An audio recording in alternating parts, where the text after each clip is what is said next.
السلام علیکم ورحمۃ اللہ وبرکاتہ۔ الحمد للہ رب العالمین والعاقبۃ للمتقین والصلاۃ والسلام علی رسولہ الکریم۔ محترم حضرات، ہم منہیات اسلام پر آپ سے لگاتار بات کر رہے ہیں اور آج اس کا درس نمبر 34 ہے۔ ہم نے کل ایک بات کہی تھی اور وہ بات میں تھوڑا سا جو ہے وہ کنفیوژن بھی ہوا اور بات مکمل نہیں ہوئی، وہ وہاں سے بات شروع کرتے ہیں۔ میں نے بات ہی کی تھی کہ اگر کوئی چیز موجود نہیں ہے تو ایسی چیز کی تجارت کرنا جو ہے وہ جائز نہیں ہے۔ اب اس میں دو معاملے جو ہے شریعت نے الگ کیے ہیں، یعنی مستثنا کیے ہیں، ان کو الاؤ کیا ہے۔ ایک تو چیز ہے مینوفیکچرنگ کا، کہ جو چیز آپ آرڈر کرتے ہیں کسی چیز کو، مثال کے طور پر یہ مجھے ٹیبل چاہیے، اب یہ ٹیبل جس وقت آرڈر کیا جاتا ہے ٹیبل موجود نہیں رہتا ہے۔ تو ایسے جتنے بھی مینوفیکچر کے آرڈر ہیں کہ جو چیز بنائی جاتی ہے اور وہ بنائی ہو جانے والی چیز موجود نہیں رہتی ہے، تو اس کی شریعت نے اجازت دی ہے کہ ایسا کیا جا سکتا ہے۔ شرط اس میں کیا ہے کہ جس وقت آرڈر دیا جا رہا ہے اس وقت اس آدمی کو وہ آرڈر کا نمونہ بتا دیا جائے کہ ہم ایسی قسم کا ایک ٹیبل چاہتے ہیں، دروازہ چاہتے ہیں، بلڈنگ، اس میں ساری بلڈنگیں بھی اسی میں شامل ہیں۔ جس وقت ہم بلڈنگ کے لیے پیسہ بھرتے ہیں بلڈنگ موجود نہیں رہتی ہے۔ ایسے ہی یہ سارے مینوفیکچر ہیں، یا یہ اینٹ کا جو لوگ دھندا کرتے ہیں وہ کہہ دیتے ہیں کہ آپ مجھے آج 1 لاکھ روپے دے دیجئے اور جب اینٹ نکلے گی تو میں آپ کو اینٹ دے دوں گا، اور وہ اینٹ کا ریٹ کیا کرتے ہیں تھوڑا سا اس آدمی کو کم دیتے ہیں۔ یہ ساری شکلیں جو ہیں چیز نہ موجود ہونے کے باوجود بھی کیا ہے جائز ہیں اور ایسا کیا جا سکتا ہے۔ اس میں شرط کیا ہے؟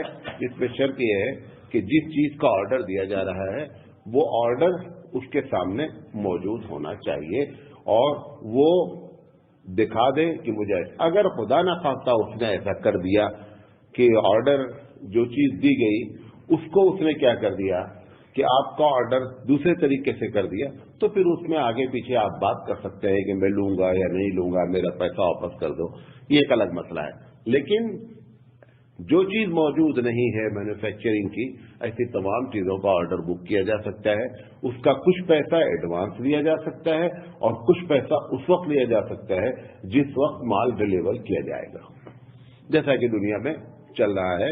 نبی کریم صلی اللہ علیہ وسلم کے زمانے میں بھی ایسا ہوتا تھا، اس کی اجازت ہے۔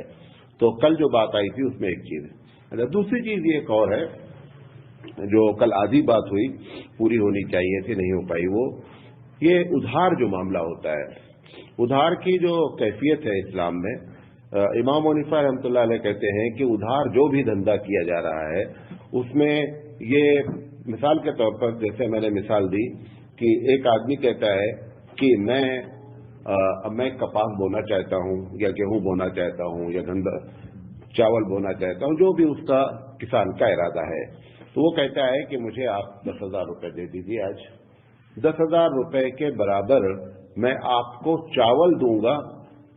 یہ نہیں بتا رہا ہے کہ چاول کتنا دوں گا، یہ نہیں ہونا چاہیے، چاول بھی فکس ہونا چاہیے، یعنی دھان فکس ہونا چاہیے کہ میں 10,000 روپے آج لے رہا ہوں، جب دھان کی فصل کٹے گی تو میں آپ کو 2 کنٹل دھان دوں گا۔ تو پیسہ متعین ہو، جو چیز امام پر رحمۃ اللہ علیہ کہتے ہیں پیسہ متعین ہو، پیسہ پورا پے ہو۔ اس میں کیا ہے مینوفیکچر میں کہ آپ کچھ آرڈر کر سکتے ہیں، کچھ پیسہ کیا کر سکتے ہیں بعد میں دے سکتے ہیں۔ اس معاملے میں کیا ہے پورا پیسہ پہلے دن متعین ہو جائے اور فکس ہو کر کے اس کے ہاتھ پہ دے دیا جائے۔ کس کو؟ کسان کو۔ کسان جو وقت متعین کر دے اس وقت متعین پر وہ اتنی مقدار میں جو اس نے کہا ہے کہ 2 کنٹل، تو 2 کنٹل وہ دھان کیا کر دے اس کو ادا کر دے جس سے اس نے پیسہ لیا ہے۔ اس سے کوئی بحث نہیں ہوگی کہ اس وقت دھان کا ریٹ کیا ہے، 10,000 میں 2 کنٹل ہی ملتا ہے یا 10,000 میں 4 کنٹل ملتا ہے یا 10,000 میں 3 کنٹل ملتا ہے، اس سے کوئی بحث نہیں۔ جس وقت وہ پیسہ دے رہا ہے وہ آگے پیچھے دونوں ایک دوسرے کو سمجھ کر سکتے ہیں، ریٹ آگے پیچھے کر سکتے ہیں۔ تو نوعیت متعین ہونی چاہیے، نوعیت سے مراد کوالٹی متعین ہونی چاہیے، ریٹ پورا پے ہونا چاہیے، وقت متعین ہونا چاہیے اور مقدار متعین ہونی چاہیے کہ کتنا آپ ادا کریں گے. اگر ایسی شکل ہے تو اس کو ہمارے یہاں شریعت پہ جو ہے حدیث کی روشنی میں بیع سلم کہتے ہیں. کیا کہتے ہیں؟ بیع سلم کہتے ہیں کہ ادھار کی بیع.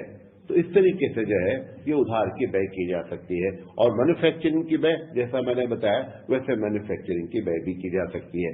تو یہ دونوں چیزیں دیکھنے میں موجود نہیں ہوتی ہیں لیکن اس کے باوجود دھندا کیا جا سکتا ہے.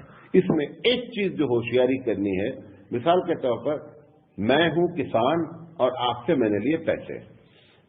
آپ نے 10,000 روپے دیے، میں نے 2 کنٹل کا وعدہ کیا. میں نے کیا کیا کہ اس 2 کنٹل کا بزنس کر لیا. یہ میں نہیں کر سکتا. صحیح سمجھے بات؟ یہ جو پہلا آدمی جو کسان ہے، اس کسان نے وعدہ کیا کہ ہم 2 کنٹل آپ کو دھان دیں گے، یہ گیہوں دیں گے، اکتوبر کی فلاں تاریخ کو دے دیں گے. ٹھیک ہے. ہم نے سوچا کہ اکتوبر کی 10 تاریخ کو ہمارے پاس آ جائے گا مال، اور ہم نے کیا کر دیا، ایک تیسرے آدمی کو کیا کر دیا، تجارت کر لی کہ بھائی ایسا ہے کہ 12,000 روپے میں آپ کو جو ہے وہ دھان پے کر دیں گے. یہ بیع وہ بیع ہے کہ جو چیز موجود نہیں جس کی بیع کی جا رہی ہے. وہ جو پہلی والی کی جا رہی ہے وہ عرف عام میں ہے، مجبوری درجہ ہے، اس کو اجازت دی گئی ہے. لیکن یہ اس کی تجارت آگے کر دے، ایسا وہ نہیں کر سکتا. بات سمجھے میں؟ سیم چیز یہی مینوفیکچرنگ میں بھی ہے. میں نے آرڈر کیا ہے کہ یہ ٹیبل مجھے چاہیے. کمپنی نے کہا ہے کہ ٹھیک ہے 100 ٹیبل میں آپ کو دے دوں گا. ابھی 100 ٹیبل کا آرڈر دیا گیا ہے، کچھ پیسہ ایڈوانس ہے، کچھ بعد میں دیا جائے گا، مال ڈیلیوری کی ڈیٹ بھی دے دی گئی ہے.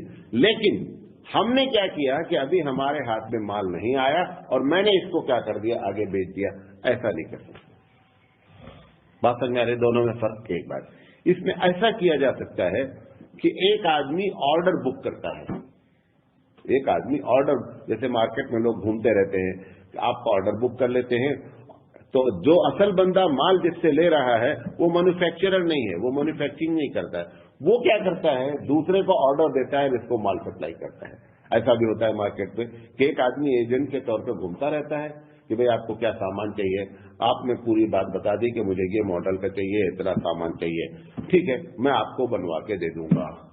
وہ کمپنی والے سے کیا کرتا ہے، بات کرتا ہے، جتنے کا آرڈر یہ بک کرتا ہے اس میں کچھ اپنا فائدہ روک کر کے، جو وہاں سے 10,000 کا آرڈر لے کر کے آیا ہے 10 ٹیبل کے لیے، یہاں پر 9,000 میں کیا کرتا ہے 10 ٹیبل بنوا لیتا ہے، اور بنوا کر کے اس کو 10 ٹیبل سپلائی کر دیتا ہے، اور 1,000 روپے بیچ میں کیا کر لیتا ہے، یہ فائدہ اٹھا لیتا ہے. ایسا کرنا جائز ہے، ایسا وہ کر سکتا ہے. لیکن یہ دونوں الگ الگ معاملے ہیں. وہ جو بندہ اصل آرڈر دیا ہے وہ فیکٹری والے سے نہیں نپٹے گا، وہ اس سے نپٹے گا، کیونکہ اس کا معاملہ کس سے ہوا ہے، اس سے ہوا ہے. یہ بندہ فیکٹری والے سے نپٹے گا کیونکہ وہ نہیں جانتا کہ اس کے پہلے والا کون ہے. تو فیکٹری والا پہلے آدمی سے نہیں نپٹے گا، یہ بیچ والا آدمی گویا کہ اس سے نپٹے گا اور یہ اس سے نپٹے گا. دو الگ الگ دھندے ہوئے ہیں. ایسا کرنا جو ہے وہ جائز ہے، ایسا کیا جا سکتا ہے. تو یہ بات جو کل جو بات ہوئی تھی اس بات میں یہ بات بتانا ضروری تھی کہ مینوفیکچر کا کیا حکم ہے اور اسی طریقے سے ادھار کا کیا حکم ہے. یہ دونوں باتیں اللہ کے رسول صلی اللہ علیہ وسلم کے حدیث سے ثابت ہے کہ کیل معلوم، وزن معلوم، اگر وہ چیز معلوم ہو، شرط اس کی پوری مکمل کی جاتی ہو. ابو حنیفہ رحمۃ اللہ علیہ نے 7 شرطیں اس میں لکھی ہوئی ہیں کہ جنس معلوم ہو، یعنی کون سی چیز وہ پے کرے گا. پھر لکھا ہوا ہے نوعیت معلوم ہو، اس کی صفت معلوم ہو، کتنی مقدار میں پے کرے گا یہ معلوم ہو، کس وقت پے کرے گا یہ معلوم ہو، کتنی قیمت ادا کرے گا یہ معلوم ہو، اور سپرد کرنے کی جگہ بھی معلوم ہو. مثال کے طور پر کہ دھان ہم دیں گے، وہ یہ نہیں بتا رہا کسان کے کہاں دیں گے. کسان کو یہ بتانا چاہیے میں مارکیٹ میں دوں گا، تمہارے گھر پہنچاؤں گا.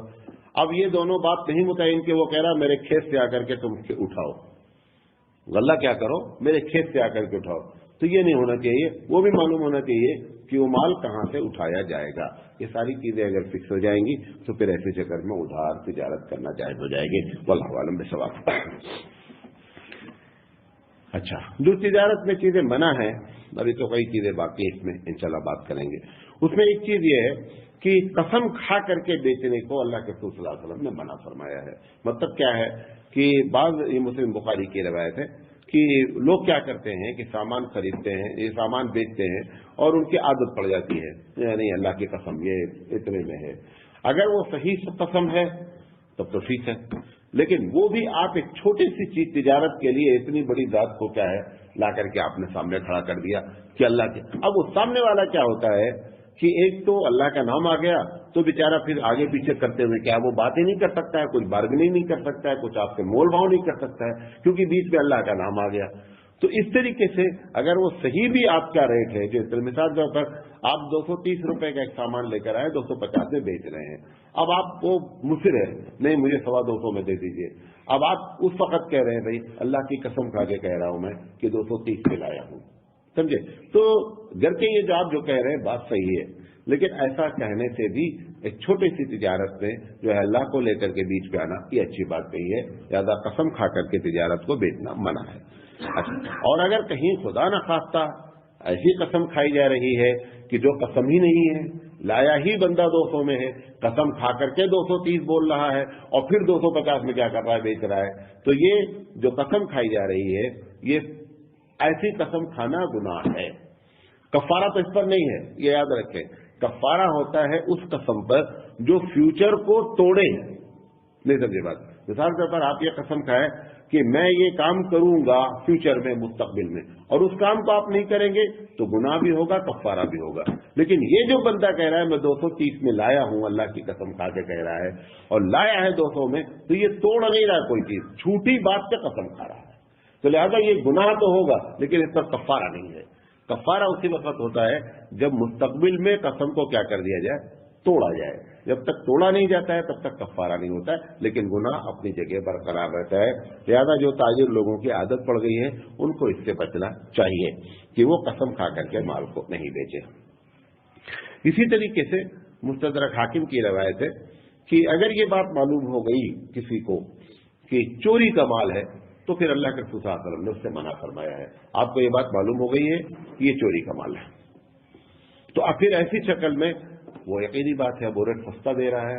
یا جیسے بہت سی چوریاں ہو رہی ہیں اس وقت, آپ کو معلوم ہے میڈیکل لائن میں ایک بندہ غلط دوا بنا رہا ہے, وہ لا کر کے میڈیکل اسٹور میں اسی نام پہ دوا بیچ رہا ہے, اور اسے معلوم ہے کہ یہ جو دوا 10 روپے کی ایک تختہ ہے یہ مجھے 2 روپے میں سپلائی کر رہا ہے.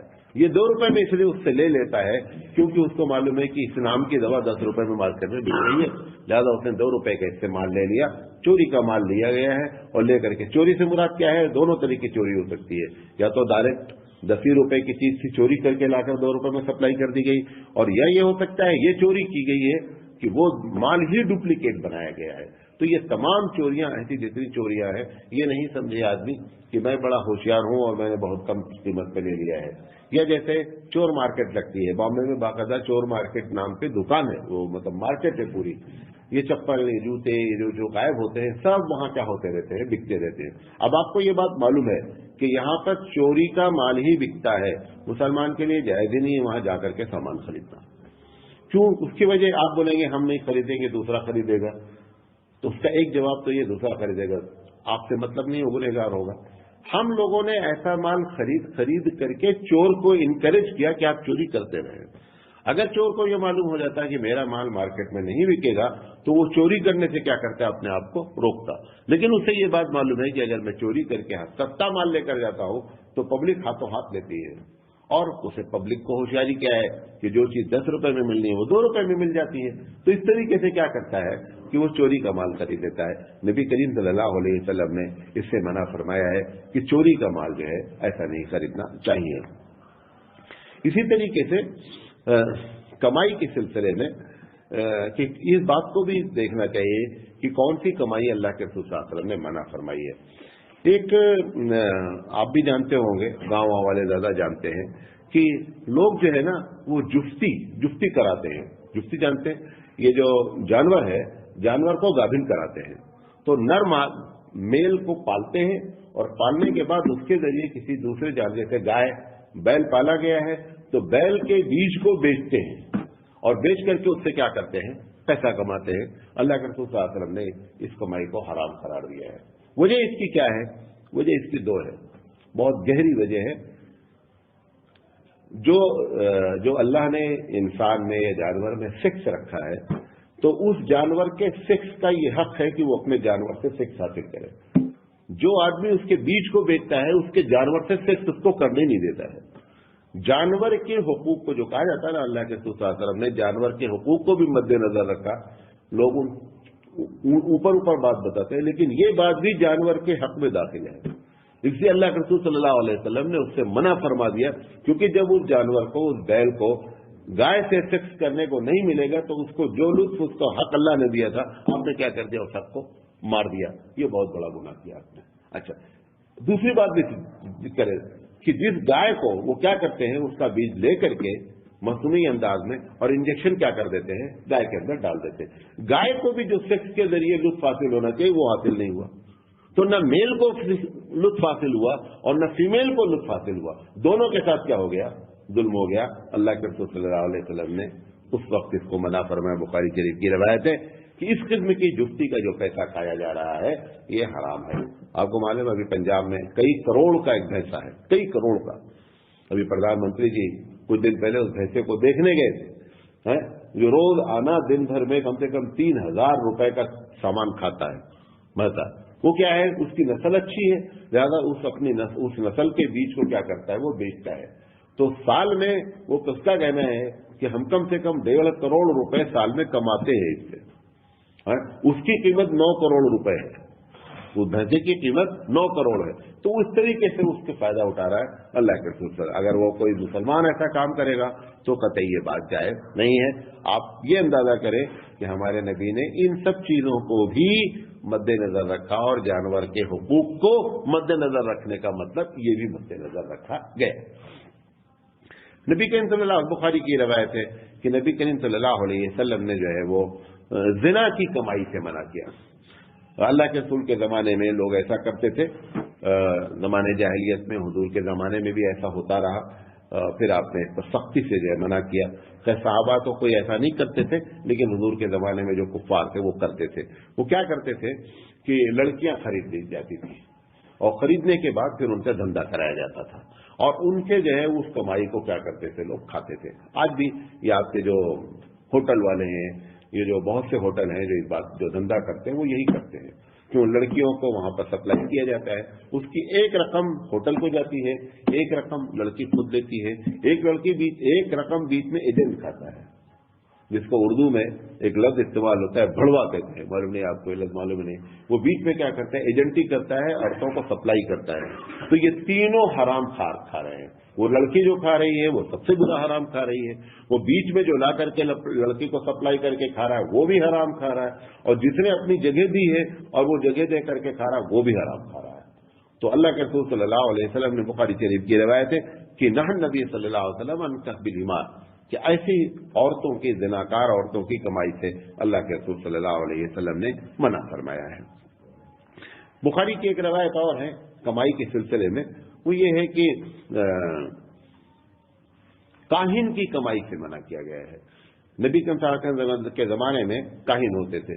کاہن کا مطلب یہ ہوتا تھا کہ لفظ تو نہیں استعمال ہو سکتا وہ، جیسے آج کل ہمارے پاس عاملین ہوتے ہیں، ایسے ہی کاہن ہوتے تھے. لیکن وہ کاہن لوگ کیا کرتے تھے، غیر قرآنی طریقے سے عمل کرتے تھے، اور عمل کر کے جادو جو ہوتا تھا، جو کچھ بھی آپ جانتے ہیں کام، اس وقت عامل کا کام سارے کے سارے وہ کام وہ لوگ کرتے تھے. تو اللہ کے رسول صلی اللہ علیہ وسلم اس کی کمائی سے منع فرمایا ہے. اب یہ مسئلہ ہے کہ کیا عامل لوگ جو کرتے ہیں وہ بھی کاہن کی کمائی ہے یا نہیں ہے، یہ ایک مسئلہ ہے. تو اس پر لوگوں نے کہا کہ نہیں، کاہن الگ چیز ہے، عامل الگ چیز ہے. کیونکہ عامل جو کچھ کر رہا ہے، اگر عامل اس میں ناجائز طریقے سے کر رہا ہے، مثال کے طور پر وہ جو تعویذ لکھتا ہے یا جو طریقہ کرتا ہے، جا کر قبرستان میں بولتا ہے ایسا کرو فلاں کرو، وہ مردے کی ہڈی لے آؤ، یہ سب جو کچھ کر رہا ہے اگر ایسے کما رہا ہے تو پھر حرام ہے. اور اگر صرف وہ شرعی لحاظ سے دعا تعویذ ایسا کر رہا ہے جو قرآنی ہے یا جائز طریقے سے ہے، مثال پانی دم کر دیتا ہے. اب پانی دم کرنے کا ایک شکل یہ ہوتی ہے کہ آپ اس کو پیسہ دے دیں، دوسری شکل ہوتی ہے کہ وہ پیسہ مانگ لیں، دونوں شکل ہوتی ہے. تو دونوں شکل لوگوں نے اس میں جو ہے جائز لکھا ہے، اور جائز کی جو وجہ ہے وہ آپ کو بتا دیتا ہوں. نبی کریم صلی اللہ علیہ وسلم کے صحابہ کی ایک ٹیم، یہ ایک دم صحیح روایت ہے، سیاستہ کی روایت ہے کہ ایک ٹیم جو ہے وہ سفر کر رہی تھی. جس گاؤں سے گزرے اس گاؤں میں اتفاق سے ایک سردار کے لڑکے کو سانپ نے کاٹ لیا. سانپ نے جب کاٹ لیا تو حالت اس کی بہت خراب ہو گئی. تو وہ گاؤں والے بیچارے اپنا جو کچھ کر سکتے تھے جھاڑ پھونک کرتے رہے. تو اتنے میں ان کو محسوس ہوا کہ رات مغرب کا وقت تھا غالباً کہ ریگستان میں کچھ لوگ چولہا جلائے ہوئے ہیں. تو ان کو لگا کہ باہر کے لوگ ہیں. تو یہ قبیلے کا جو سردار تھا یہ وہاں گیا اور جا کر کے بولا کہ بھئی اگر تم میں سے کوئی ایسا بندہ ہو کہ جو کیا کہتے ہیں جھاڑ پھونک کو جانتا ہو, ہمارے بچے کو سانپ کاٹ لیا ہے. وہ صحابہ کی ٹیم تھی. تو ایک صاحب اس میں سے کھڑے ہونے کا ہاں میں جانتا ہوں, چلو لیکن میں جب جاؤں گا نا تو میں کچھ لوں گا. اب انہوں نے کیا کیا کہ اس کو فکس کر لیا کہ میں کچھ لوں گا. بعض روایت میں بکری کی بات ہے اور بکری کی مقدار بھی ہے کہ اتنی لوں گا. بہرحال انہوں نے ایک فکس کیا رقم اس کو چیز کو. وہ آئے اور آ کر کے انہوں نے کیا کیا کہ سورہ فاتحہ 7 مرتبہ پڑھی اور پڑھنے کے بعد اس کو دم کیا. وہ اللہ کا کرنا ایسا ہوا اس کے کلام کی برکت کہ وہ بندہ کیا ہو گیا, اس کا زہر فوراً اتر گیا, وہ بندہ کھڑا ہو گیا, ٹھیک ہو گیا. یہ بہت خوش ہوا. اس نے اس کو بکریاں دی.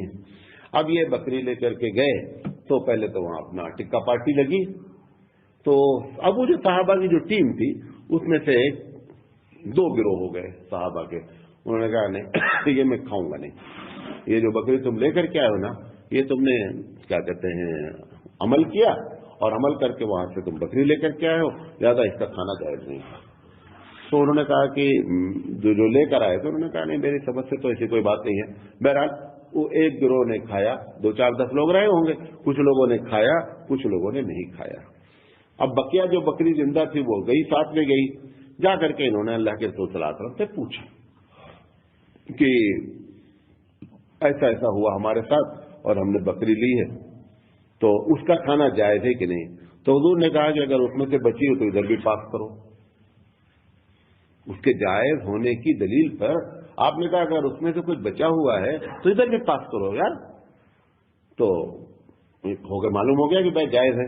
پھر اللہ کے رسول صلی اللہ علیہ وسلم نے پوچھا یہ تم کو کیسے معلوم ہوا کہ یار سورہ فاتحہ پڑھو گے تو سانپ کا زہر اتر جائے گا, کیونکہ اللہ کے رسول نے تو کہیں نہیں بتایا تھا کہ سورہ فاتحہ پڑھا جائے گا تو سانپ کا زہر اتر. انہوں نے کہا میں نے گیس مارا, میں نے یہ سوچا کہ اللہ کا کلام ہے اور اس کی سورت کا نام بھی سورہ شفا بھی ہے سورہ فاتحہ کے علاوہ. تو جب یہ پورا کلام چھپا ہے تو میں نے گیس مار دیا اور گیس صحیح ہو گیا. اللہ کے رسول صلی اللہ علیہ وسلم نے یہ نہیں کہا کہ دوبارہ گیس نہیں مارنا, دوبارہ ایسے گیس نہیں مارنا. اس بنیاد پر پورے عاملین کی دلیل نہیں ہے, یہ آپ کو بتانا چاہ رہے ہیں.